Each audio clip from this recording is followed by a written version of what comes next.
Assalamualaikum warahmatullahi wabarakatuh.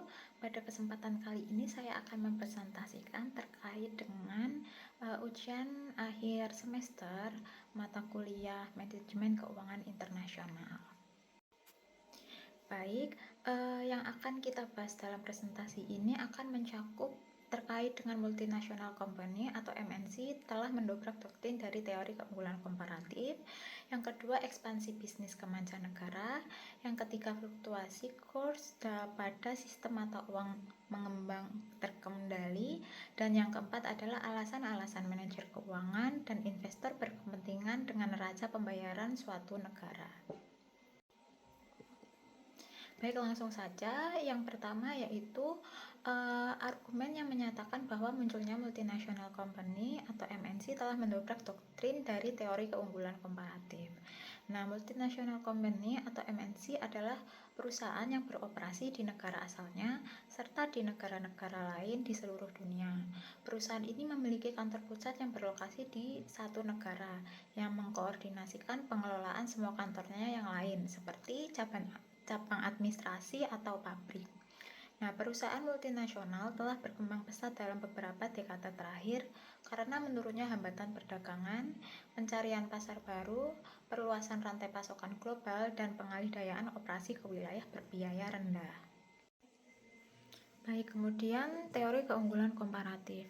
Keunggulan komparatif yang dikemukakan oleh David Ricardo dalam bukunya Principles of Political Economy and Taxation yaitu walaupun sebuah negara kurang efisien dibandingkan atau memiliki kerugian absolut terhadap negara lain dalam memproduksi kedua jenis komoditis yang dihasilkan, namun masih tetap terdapat dasar untuk melakukan perdagangan yang menguntungkan kedua belah pihak.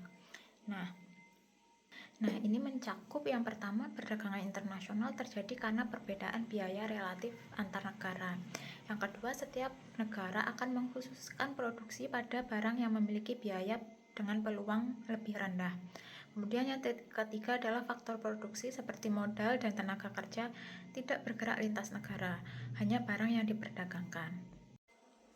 Nah, munculnya multinational company atau MNC telah mendobrak doktrin dari teori keunggulan komparatif ini. Terdapat 3 poin. Yang pertama adalah rantai pasok terintegrasi. MNC membangun jaringan vertikal lintas negara, misalnya Apple yang diproduksi di Cina, desain di Amerika Serikat, yang memaksimalkan efisiensi internal perusahaan daripada spesialisasi nasional, sehingga perdagangan intrafirma mendominasi alih-alih perdagangan antar negara klasik. Kemudian adalah perpindahan faktor produksi, memindahkan proses produksi langsung ke negara tujuan, misalnya pabrik di negara berkembang, melalui investasi langsung, bukan ekspor, sehingga menghindari biaya perdagangan dan memanfaatkan faktor lokal yang murah. Ini bertentangan dengan asumsi bahwa faktor produksi tidak berpindah lintas negara. Kemudian yang ketiga adalah penciptaan pasar tidak sempurna.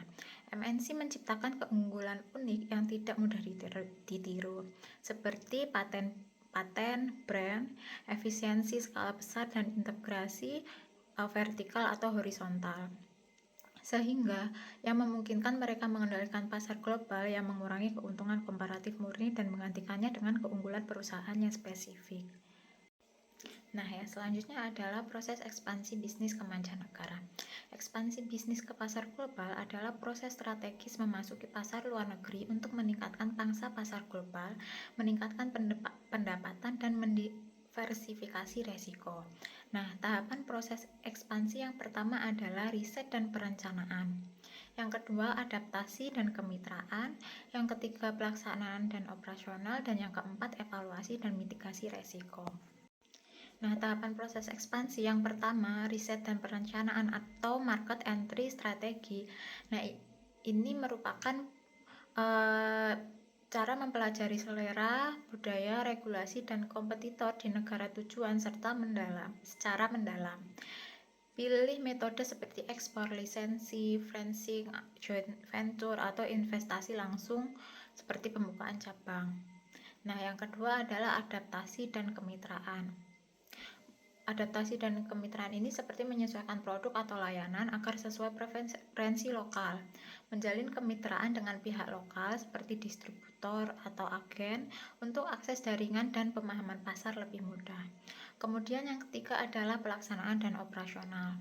Ini seperti menguasai hukum impor atau ekspor, pajak dan ketenaga kerjaan setempat, menyiapkan anggaran dan logistik untuk operasional, pemasaran, serta distribusi. Dan yang keempat adalah evaluasi dan mitigasi resiko. Ini melakukan uji coba skala kecil untuk umpan balik konsumen, antisipasi fluktuasi mata uang, perubahan kebijakan, dan risiko politik. Kemudian adalah metode masuk umum ekspansi global. Yang pertama adalah ekspor, yaitu strategi awal untuk memasuki pasar internasional dengan risiko rendah. Perusahaan menjual produk ke luar negeri melalui distributor atau agen.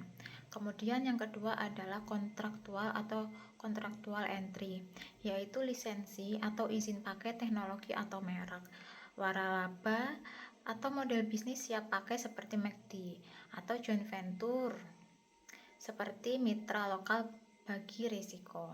Kemudian ada subsidiari atau anak perusahaan penuh. Perusahaan mendirikan cabang atau pabrik di negara tujuan untuk kontrol penuh atas operasi, rantai pasok, dan penyesuaian strategi lokal. Kemudian ada akuisisi perusahaan lokal. Perusahaan cabang penjualan atau perakitan sederhana untuk adaptasi produk lokal tanpa produksi penuh. Kemudian materi selanjutnya adalah sistem mata uang mengembang terkendali atau Managed Float Exchange Rate System. Dalam sistem ini menganut nilai tukar hibrida di mana nilai mata uang ditentukan oleh pasar, penawaran dan permintaan, tetapi bank sentral suatu negara secara teratur melakukan intervensi di pasar valuta asing guna mengubah arah pergerakan mata uang dan atau mengurangi volatilitas mata uang. Intervensi ini dilakukan dengan membeli atau menjual valuta asing agar kurs tidak bergerak ekstrim. Pada sistem mata uang yang mengembang terkendali, dapatkah kurs berfluktuasi tinggi? Ya, pada sistem mata uang mengembang terkendali, kurs masih bisa berfluktuasi cukup tinggi meskipun ada intervensi. Sistem mengembang terkendali membiarkan nilai tukar bergerak menurut mekanisme pasar, tetapi memberi ruang bagi intervensi bank sentral bila pergerakan dianggap berlebihan atau mengganggu stabilitas ekonomi. Karena pasar tetap menentukan harga dasar, tekanan spekulatif, guncangan eksternal atau perubahan ekspektasi dapat menghasilkan fluktuasi besar meskipun ada intervensi. Kemudian faktor yang menyebabkan fluktuasi tinggi pada kurs mengembang terkendali.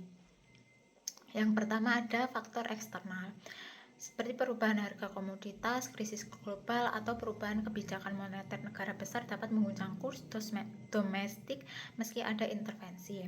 Kemudian yang kedua ada faktor fundamental. Ketidakseimbangan neraca pembayaran seperti defisit perdagangan besar atau aliran modal keluar akibat pertumbuhan utang luar negeri mendorong tekanan depresiasi kuat. Inflasi tinggi relatif terhadap negara mitra dagang dan perbedaan suku bunga juga mempercepat pergerakan kurs di luar koridor terkendali. Kemudian yang ketiga adalah faktor sentimen pasar. Spekulasi, rumor, atau ekspektasi negatif pelaku pasar terhadap stabilitas ekonomi menyebabkan volatilitas jangka pendek yang sulit dikendalikan. Resiko politik dan sosial seperti ketidakpastian pemerintah memperburuk sentimen ini dan memicu fluktuasi ekstrim. Kemudian berikutnya ada alasan-alasan manajer keuangan suatu perusahaan dan investor berkepentingan dengan neraca pembayaran suatu negara. Neraca pembayaran atau balance of payment suatu negara merupakan catatan komprehensif semua transaksi ekonomi antara penduduk negara tersebut dengan negara-negara lain selama periode tertentu, termasuk perdagangan barang dan jasa, pendapatan investasi, serta arus modal masuk dan keluar. Data neraca pembayaran memberikan sinyal tentang kesehatan ekonomi dan peluang investasi di suatu negara. Alasan manajer keuangan dan investor sangat berkepentingan dengan neraca pembayaran atau BOP suatu negara adalah karena neraca ini memberikan gambaran tentang kondisi ekonomi makro yang mempengaruhi nilai tukar, arus modal, dan stabilitas keuangan. Alasan manajer keuangan dan investor berkepentingan. Indikator stabilitas nilai tukar mata uang. Yang pertama, neraca pembayaran mencerminkan arus devisa surplus biasanya menguatkan mata uang lokal sedangkan defisit melemahkannya. Kemudian, manajer keuangan perlu memprediksi kurs untuk mengelola biaya impor, pendapatan ekspor, dan strategi hedging. Investor memantau kurs karena mempengaruhi nilai investasi, terutama bagi investor asing yang menginvestasikan dana dalam mata uang negara tersebut. Kemudian, indikator stabilitas ekonomi dan kepercayaan investor. Data neraca pembayaran membantu nilai stabilitas ekonomi suatu negara. Surplus neraca pembayaran menandakan daya saing ekspor kuat dan cadangan devisa memadai. Sebaliknya, defisit persisten berisiko menurunkan kepercayaan pasar, memicu arus modal keluar dan volatilitas. Nah, manajer keuangan menggunakan informasi ini untuk merencanakan ekspansi, pembiayaan, dan pengelolaan resiko. Sedangkan investor memantau ini untuk menilai prospek pertumbuhan ekonomi dan kemampuan repatriasi dana tanpa hambatan kontrol devisa. Nah, berikutnya ada arus modal dan investasi asing. Komponen financial account dalam neraca pembayaran menunjukkan masuk keluarnya investasi asing.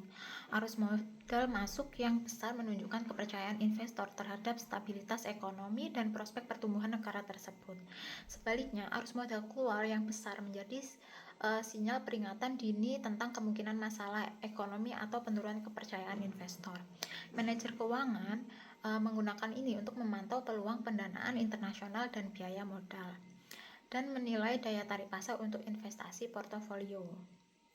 Kemudian, pengaruh kebijakan moneter dan fiskal. Data neraca pembayaran menjadi masukan bagi bank sentral dan pemerintah dalam menentukan kebijakan moneter dan fiskal yang berdampak langsung pada return investasi.